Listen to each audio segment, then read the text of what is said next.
Good morning, good morning, good morning, and happy Monday, traders. It is 8:05. I'm 5 minutes late.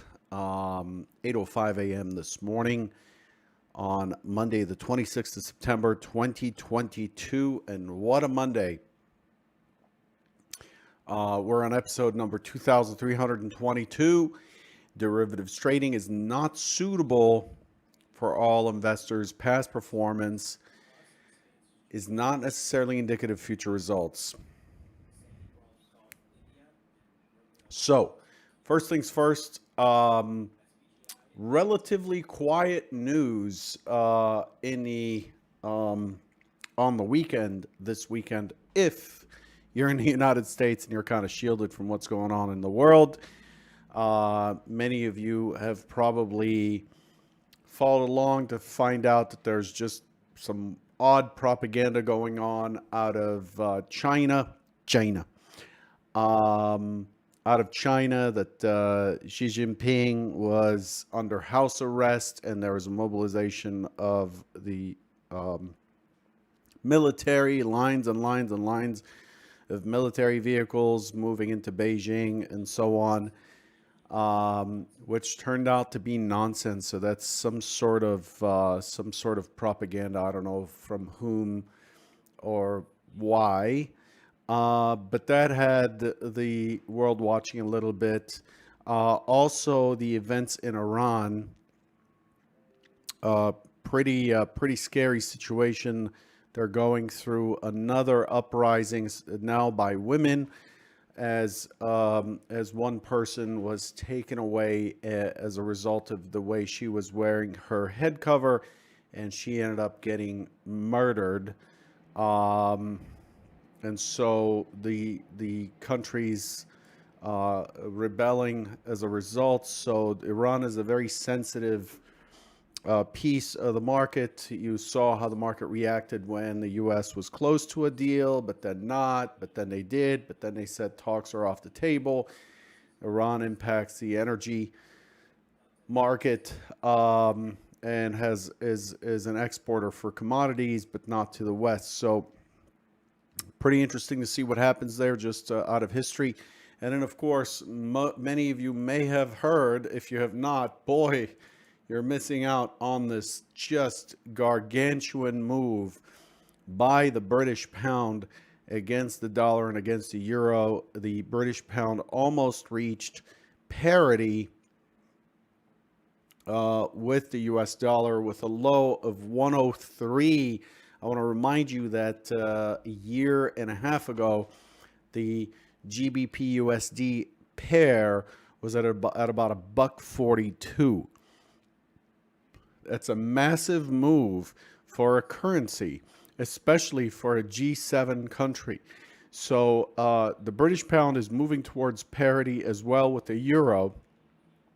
The euro is coming in at to $1 per euro, and the pound is now coming into $1 per euro, and it's just simply going to make it very, very, very expensive for those living and using the British pound to buy energy, which exacerbates inflation.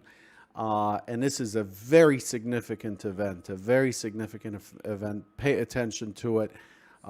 We just haven't seen, I haven't seen anything like this since my career started. This is a George Soros type of move. This is kind of what made the man a legend.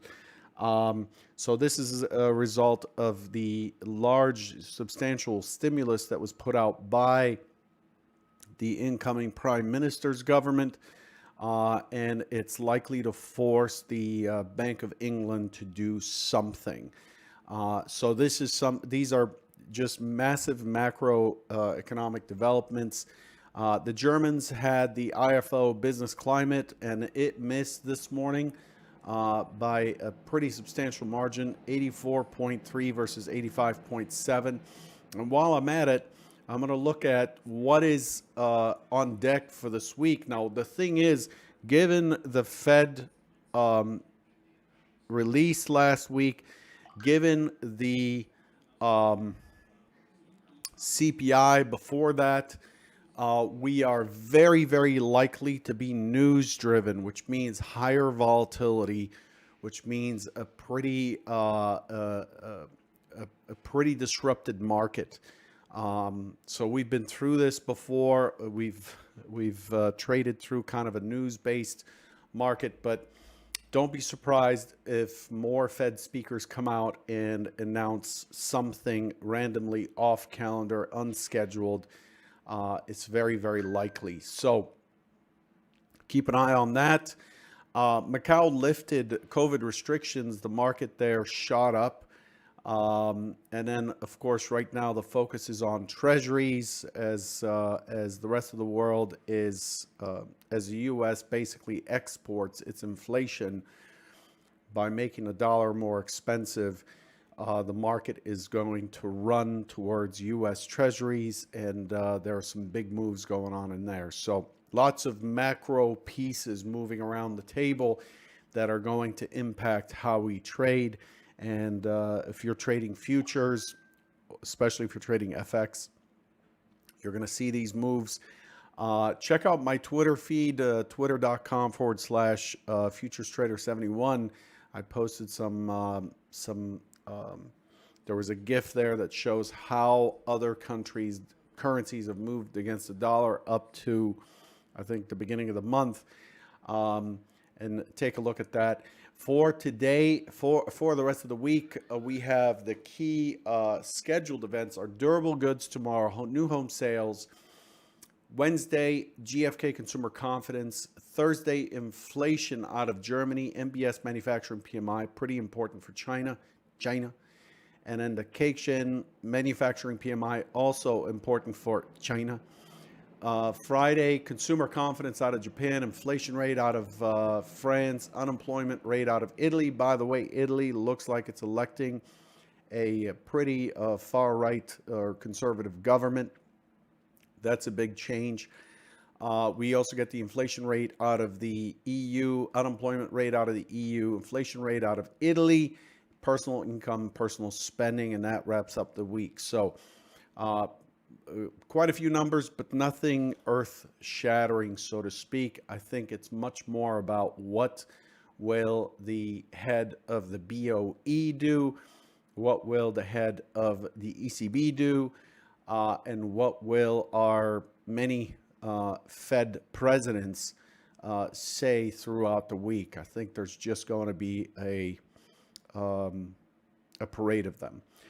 For today, we're looking for ECB's Lagarde to speak, Fed's Collins, the Dallas manufacturing PMI, and then the BOE, a speaker from the BOE, and then Fed's Bostic and Fed's Messer. Exactly what I was just talking about. There's just going to be a lot of that, and it's likely to, the market's going to be very, very sensitive to the words used, how things are being stated, what color they're providing, hawkish or dovish.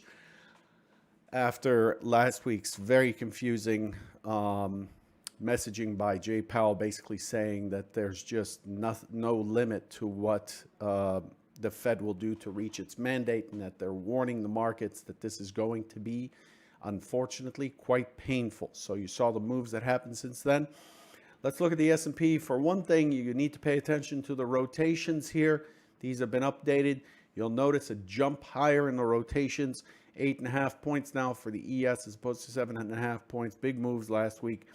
NQ went from about 26, 27 to 31.25 as the edge. The rotations, these represent the edge, not the mode, the edge of what is considered a normal rotation for that product on a 1-minute chart. So as it ebbs and flows, the NASDAQ can take 31.25 points essentially statistically, and it's still well within what we would consider normal. RTY 4.7 from 4.1. The Dow jumped up from 48 to 57, and crude didn't move very much. It went from 0.4 or 0.39 to 0.41. Looking at the S&P so far, the S&P has traded 444,000 contracts since the prior close.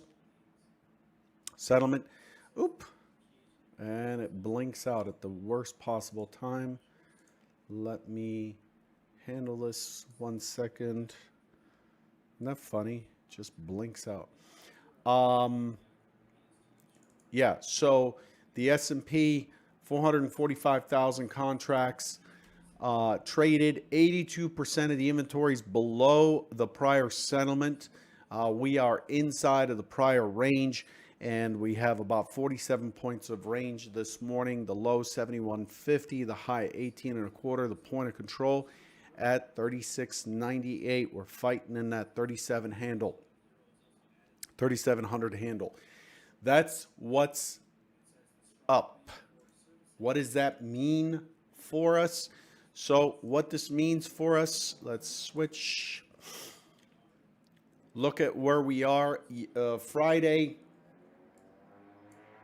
let's pull in on Friday. Friday had a decent slide down. We basically moved. The bigger move was, there was a big move overnight. Friday we left. We opened in a gap lower. We were unable to close the gap. And if you recall, Friday I talked about a gap and go situation, very likely to continue to push lower. And what we saw on Friday is a lot of respect for RTH VWAP again, and a breach of the IB low. We extended all the way down 3660. We're really pushing some really big levels in the S&P. We are down. If you recall, the high was in the old contract, so around 43.20. In the new contract, well, let me pull up a chart, huh? A chart would be useful. Here's what it is. 43.45. So 43.45, that's, what is it, 570 points, is it? Something like that. It's, am I doing math correctly today? So 43.45 to 36.60. No, 685 points. 685 points from 43.45. That's a drop of 16%. 16% in the S&P from this high to this low. We took out the major low at 36.57. We almost took out the major low, 36.57. I didn't expect it to go that far down. If you recall, we talked about these two important days, which go back to June 16th and 17th, bounce days, and from there we launched a clear rejection Friday of that low, and we still have a gap above us. So today is likely to be balanced to a slight attempt to push higher. So looking at today, we are completely balanced. You can see the profile just fat, higher low, weak low, and we are tangled up against the point of control currently. So we have the point of control, full session mid, full session VWAP all in the same spot. And and we've pushed against the overnight, we've pushed against the prior settlement and the prior point of control. The market is seeking balance here and is finding it in the overnight session on pretty heavy volume. The problem is the news is very is quite bearish. The sentiment overall is quite bearish. These macro moves in currencies and so on are quite bearish. It's really hard for the market to lift itself from these kinds of levels. We're also seeing some pretty tremendous put buying, and which makes room for more short selling to come in for protection.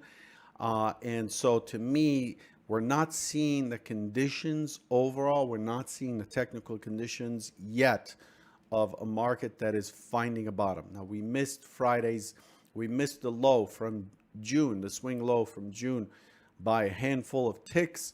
And we'll see if we make a trip down to the 3660 today.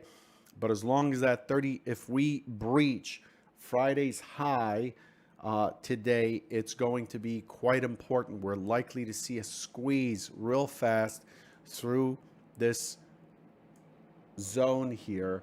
So we need to keep an eye on that 37.35 area. 37.35 is huge now. So if we breach the high, which is also weak, if we breach the high, then 37.35 is going to be important. We're likely to see a spike through 37.35 and very, very quickly moving back up to 37.72, and then it brings us back to 38.05 and so on, 38.20 and so on and so forth, and that would give us a higher low.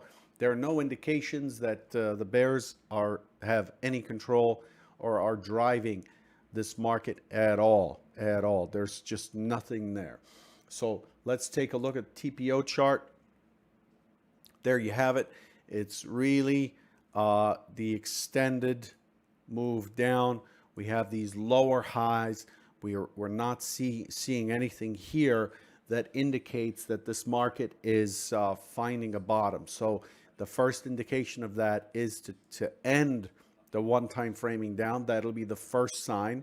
And then the second sign is once it takes out the 35, does it fill the gap in? And if it doesn't, how does it respond to more selling? Does it end up putting in a higher low to 36.60 on more selling? If it holds at 36.60 and moves back up, then through the gap, then you have a pretty decent low, and we're seeing actual buying defending that low. Again, not expected. This is there's a lot here still to digest, especially with what the Fed has talked about. This is definitely the type of chart that that would have you buying puts. So that's that. As far as what's expected for today,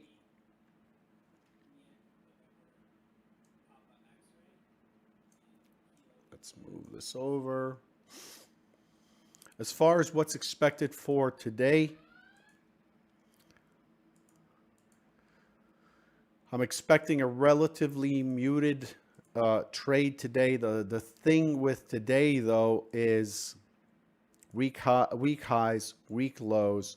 We're opening in balance. We're opening on top, like I said, on top of full session VWAP, full session mid, and the overnight point of control. The expectation is a pretty extended choppy session. We do have pretty good volume. 400 and close to 450,000 is quite high for the S&P. So there's quite a bit of activity here. But eventually my expectation is if it doesn't move to close this gap, it is likely to impulse down and challenge that low. I'm not expecting this low to sit here. I'm expecting it to try to challenge the low and temporarily find buyers.